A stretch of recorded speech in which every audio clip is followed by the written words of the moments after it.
Hey again, it's Old Man G here, back to again with another video for Red Devil Studio.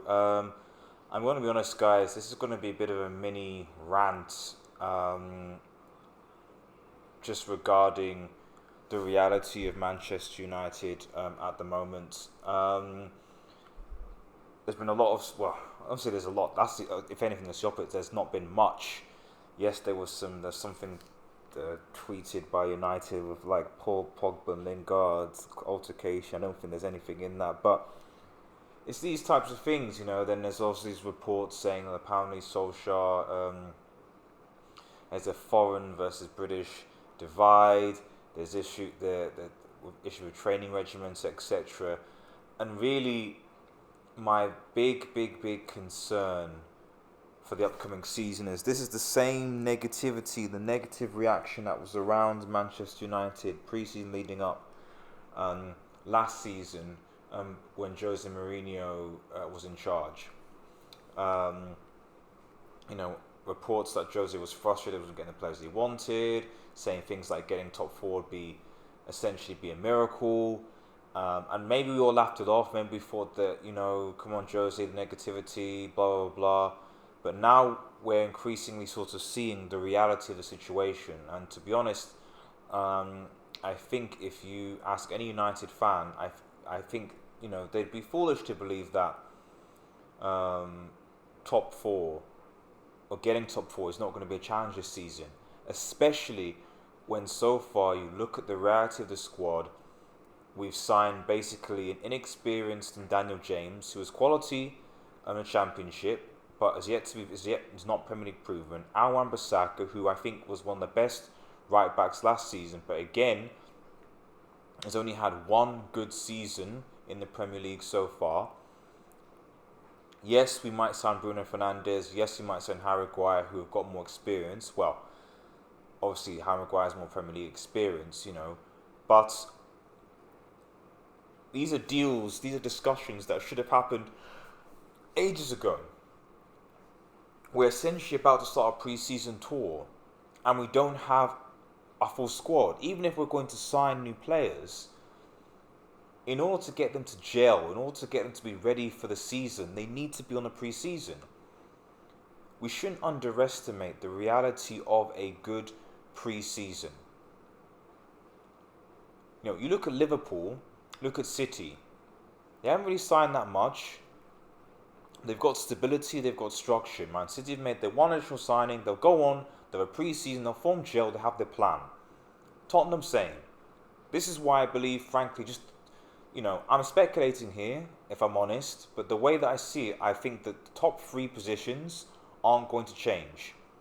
There might be some change, Liverpool, Man City, I don't know, but I genuinely think it's going to be between Liverpool and Man City again this season.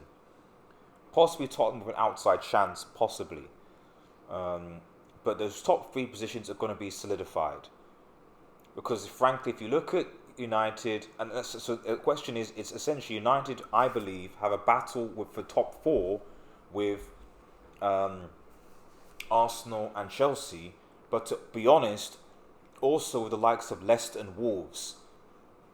Leicester today, we've seen sign Yuri Tillemans for 40 million. Brilliant player who was Premier League proven, who we could have signed. Only 40 million. 40 million. Can you tell me that United don't have 40 million? 40 million. We could have signed him. Were we in for him? I don't know. But he was available? No, not interested. Dragging our feet because we're still trying to do transfers. So you see Leicester, even potentially Wolves and the like, strengthening their squads. United, it's somewhat strengthened-ish, in that assumingly Wan-Bissaka is going to be our first choice right back for next season. I'm assuming that's the case. He should be. If it's actually young, then... And Arsenal, well, goodness knows, they're in a more dire situation than we are. And Chelsea is just because they can't sign anybody, but they've got a lot of good young talent available to come back. Although Frank Lampard, you could argue, will be an inexperienced manager, much like Ole Gunnar Solskjaer. The point I'm trying to make, however, is that this is a season where we could potentially get back in the top four and improve, especially because our rivals are not particularly strong. And by rivals, I mean Arsenal and Chelsea. But the atmosphere going into this season so far is not been positive. It's not. And we need to bring that positivity back. And when you have players who don't want to be at the club, i.e. Pogba and Lukaku, keeping that atmosphere, keeping that negativity is not going to, it's not going to help with the start of the season. It's not. I wouldn't be surprised if we started losing games early, games that we should win because of a lack of hunger and ambition, because of disgruntlement. I've said in previous videos, Lukaku wants to go, Inter wants him, sell him, swap him for Cardi if that's the thing. Please, United board. Pogba saying, get that deal, get him for 120, 150, whatever. If we can agree that, then obviously use that to buy Milinkovic-Savic or even a Saúl great. Now, I'll make this point here, and this is I think where everyone needs to listen very, very carefully, is that the only thing I see potentially giving the benefit of the doubt to the board and to Ed Woodward, and this is the only thing, is this transfer window is currently being hindered, I believe, by four key people. And this is having an effect across most of Europe. These four people are Paul Pogba, Antoine Griezmann, Neymar, and Mino Raiola. And Mino Raiola is the agent for two of those players. Let me elaborate what I mean and how this all ties back to Manchester United, okay? Paul Pogba, okay, given the amount of his contract he has left, will not be sold for anything less than 100. Given the market, will not be sold for anything less than 120 million. Like he won't be. He just won't. I'd even say push for 150 million. The clubs that are interested in Paul Pogba, we know, are Juventus and Real Madrid. Okay?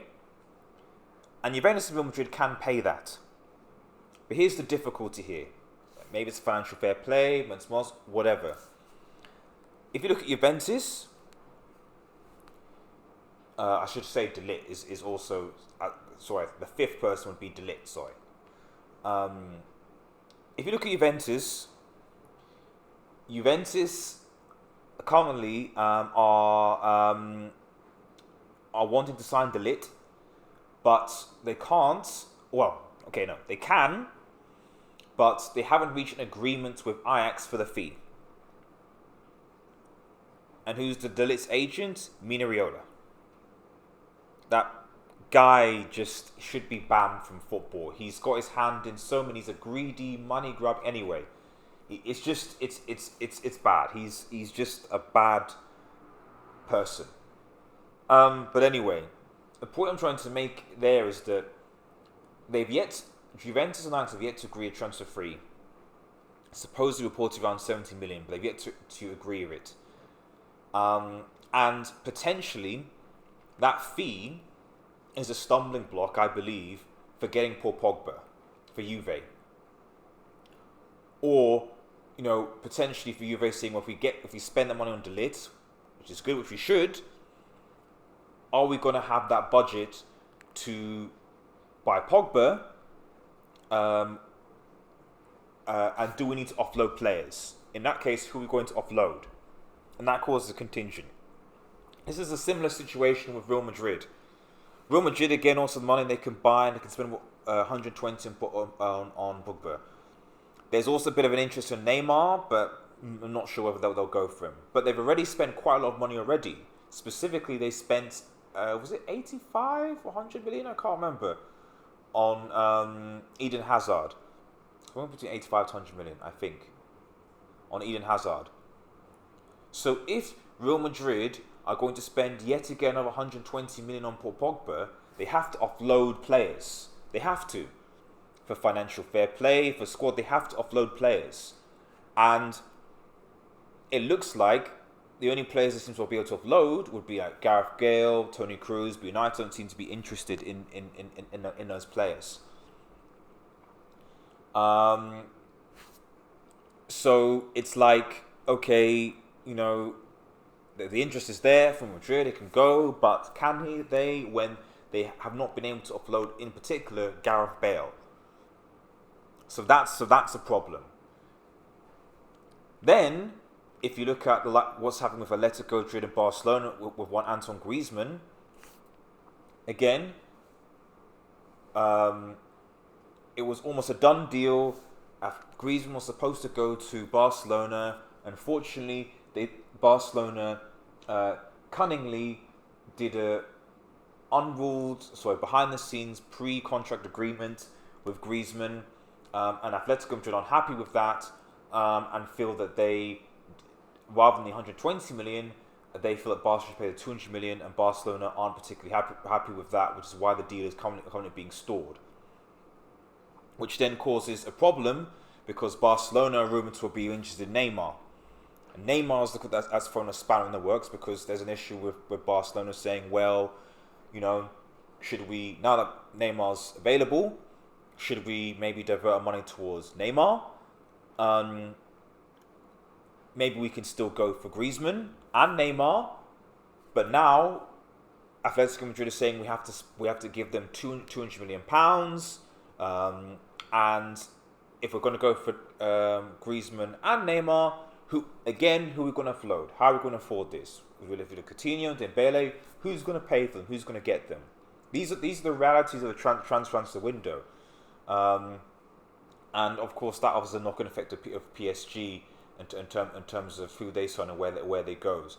This is the nature of the transfer window in Europe, and this is the problem I think that happens when you have really, really big name players. They're on big wages, big high contracts that have shoddy agents. It just stalls things, and that has a knock-on effect on so many different clubs. And I'm seeing this increasingly in recent years in summer transfer windows, where the golden wall of high wages, high transfer fees, high agent fees, is causing difficulties with the top sides, and difficulties with getting players, established players. And I think what's going to happen in the future, and Liverpool have kind of already dealing with this, is that you go for players that are not well known. You either bring through players via the academy, from lower divisions, or from other leagues that are relatively unknown, and you develop them. And there'll be much more of an emphasis on good quality coaching to develop these players, and then you then sell them off for a higher fee. This is essentially what the likes of Liverpool are doing, for example, your Wolves, etc., Leicester's even. And I think you will see these types of teams actually getting, Ajax is another example, Dortmund, you'll see these types of teams getting better and better and better and better, because the big teams, the top teams, will not be able to get the best players anymore without stumping out huge amounts of money in sign-on fees and wages. And on top of that, the top quality managers will be few and far in between. And so things are going to get even more and more competitive. And this is a worry. I'll turn this around, so I'm almost done here. This will ultimately be a worry for Manchester United. Because I'm going to be honest, guys, I see a future where United, if we're not careful, not only are we going to be a decade without a major trophy, like a Champions League or a Premier League, but we'll actually be dropping further and further. We'll become almost like an Everton, where we'll be dropping slightly further down the table. Not even, and Europa League competing with will be a common thing, because we can't strengthen due to the high demand or the cost of top quality players, because people know United have money, and or our ability to develop players, whether because the coaching isn't maybe the great, although I think Ole Gunnar Solskjaer will need to give him time, the coach will have time, is problematic because of players' attitude or combination of things. So just tell me what you think, guys. I mean, this is a bit of a rant. I hope it's a calm rant, but I'm just curious what you think because seriously, I'm really having my doubts about this season now, and I'm hoping by the end of the transfer window in August things are settled. But like I said, I'm getting some serious last year Jose Mourinho vibes with this whole thing, and I really hope it doesn't turn out that way. And I hope this literally just is an issue of fitness, in which case, let Solskjaer tell them to do the running. Hopefully, fingers crossed, that changes things. But I'm not optimistic. Keep expectations low. Fingers crossed. Hope for the best. Thanks for listening, guys. Please like, share, and subscribe to Red Devil Studio. Follow us on Twitter at WeAreUnitedX. Have a nice evening and cheers.